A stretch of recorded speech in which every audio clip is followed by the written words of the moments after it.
The moment my father threatened to cut off my tuition money, I knew he had no idea who I was anymore. He thought I was still the overlooked daughter struggling through college while my golden sister planned her perfect wedding. He thought money gave him control. He thought I would panic. Instead, I almost laughed because while my entire family was busy celebrating my sister's upcoming wedding, they had completely missed the biggest event in my life.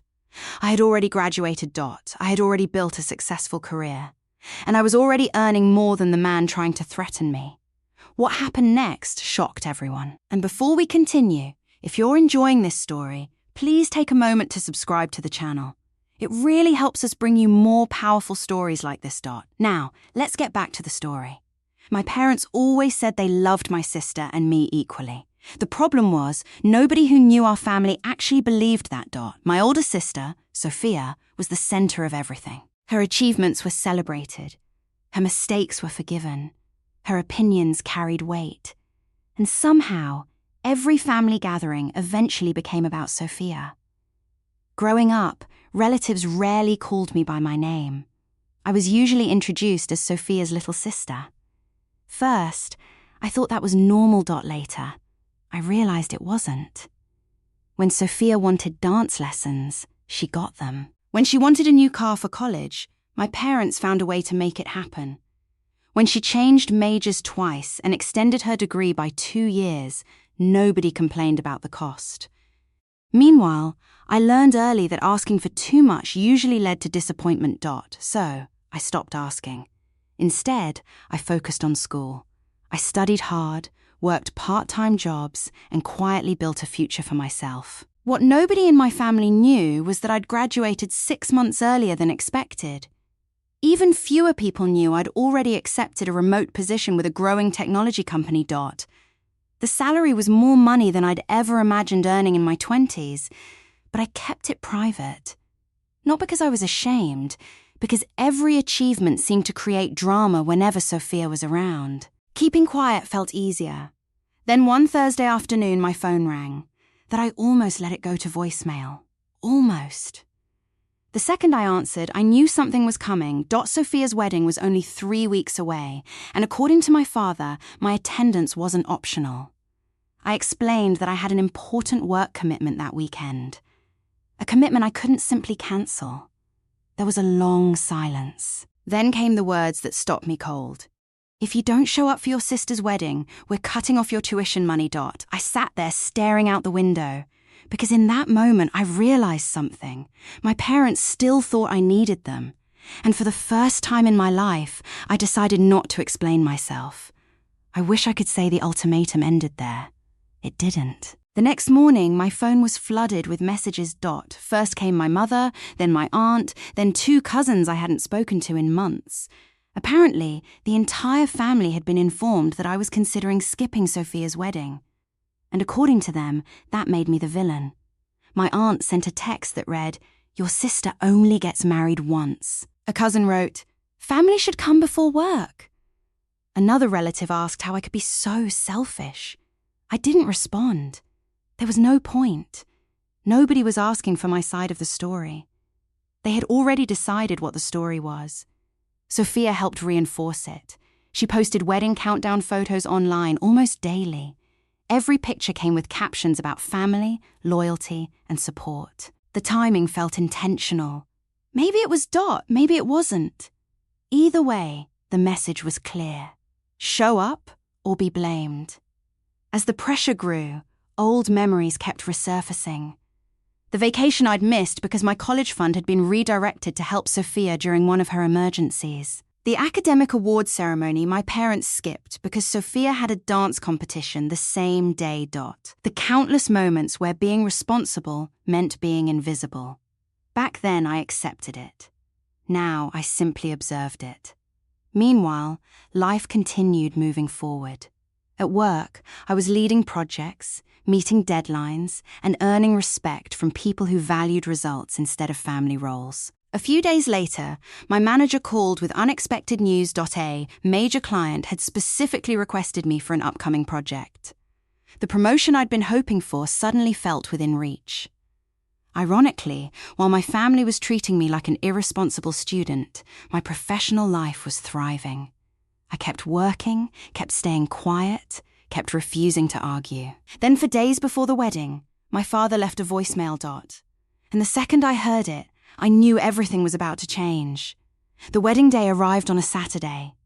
And for the first time in my life, I didn't rearrange my plans to accommodate Sophia. Instead of sitting in a decorated venue pretending everything was fine, I was exactly where I needed to be. At work. The morning passed quietly. Then my phone buzzed. That a voicemail. I already knew what it would say before I pressed play. His voice was sharp, disappointed, angry.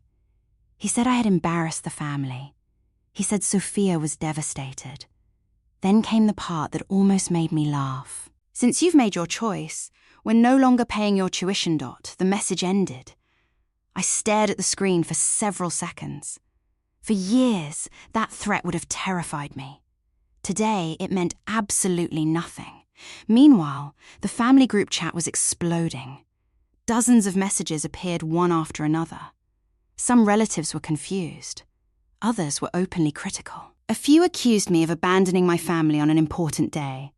I read every message. Then I typed a response. Not an argument. Not a defense. Just the truth. I thanked my parents for helping support my education over the years. Then I shared something nobody in the family knew. 6 months earlier, I had graduated. My degree was complete. There was no tuition left to pay. For several minutes, nobody responded. Then the questions started. People assumed I was joking. Others thought I meant I had graduated recently. So I shared a photo from my graduation ceremony. Then another. And finally, a brief announcement from my employer congratulating me on joining the company after graduation. The group chat went completely silent. For the first time that day, the wedding was no longer the biggest topic of conversation. But what happened next surprised me even more. Because once my family learned I had graduated, they immediately wanted to know something else. What exactly had I been doing for the last 6 months? And the answer shocked them all. At first, the questions were simple. What company? When did you graduate? Why didn't you tell anyone? I answered politely. Then someone asked about my job title. That was when things became interesting. Because once I explained my role, people started looking it up for themselves. A few relatives sent private messages. Others started asking about the company. Then one cousin asked the question that changed the entire conversation. Wait, is that salary estimate accurate? I stared at the message and smiled. For years, nobody in my family had paid much attention to my accomplishments. Now they suddenly wanted details. I didn't post numbers. I didn't brag. But I also didn't deny anything. Within an hour, relatives had connected enough dots to understand the situation. I wasn't struggling through college. I wasn't dependent on my parents. I wasn't barely getting by. I had been supporting myself for months. I had my own apartment. I paid my own bills. And yes, my income was higher than my father's. The reaction was immediate. Several relatives who had criticized me earlier suddenly became very quiet. Others started reaching out privately. One aunt admitted she had assumed I was still a full-time student.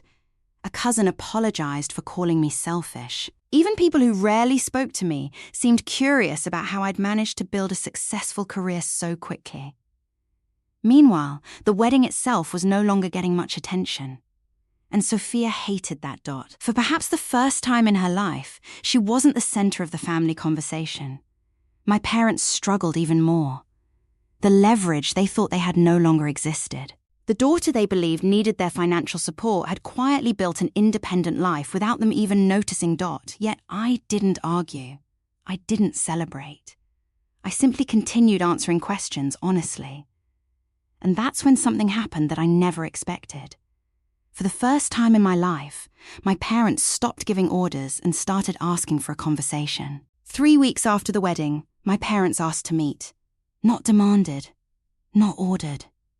Asked. That alone felt strange. We met at a small restaurant halfway between our homes. For the first few minutes, the conversation was awkward. Nobody seemed quite sure where to begin. Finally, my father broke the silence. We didn't know. I nodded. I know. And that was the truth. They genuinely hadn't known. Not because I had hidden my success particularly well, but because they had spent so many years focused on Sophia that they had stopped paying attention to me. For the first time, I explained how that felt. Not angrily, not emotionally, just honestly.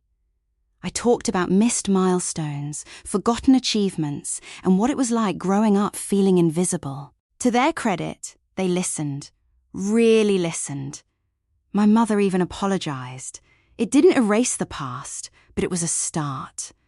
Over time, our relationship slowly improved, not because everything became perfect, but as I finally established boundaries, healthy ones. The biggest lesson wasn't about money, careers, or proving anyone wrong. It was about self-worth. For years, I measured my value by how much approval I received from my family. Now, I didn't need that approval anymore. And strangely enough, that's when they finally started seeing me. My parents thought they could control my future by threatening to take away tuition money. What they never realized was that while they were busy focusing on my sister's life, I'd already built my own. Sometimes the greatest success isn't proving people wrong. It's proving to yourself that you never needed their approval. If you enjoyed this story, subscribe and share your thoughts below.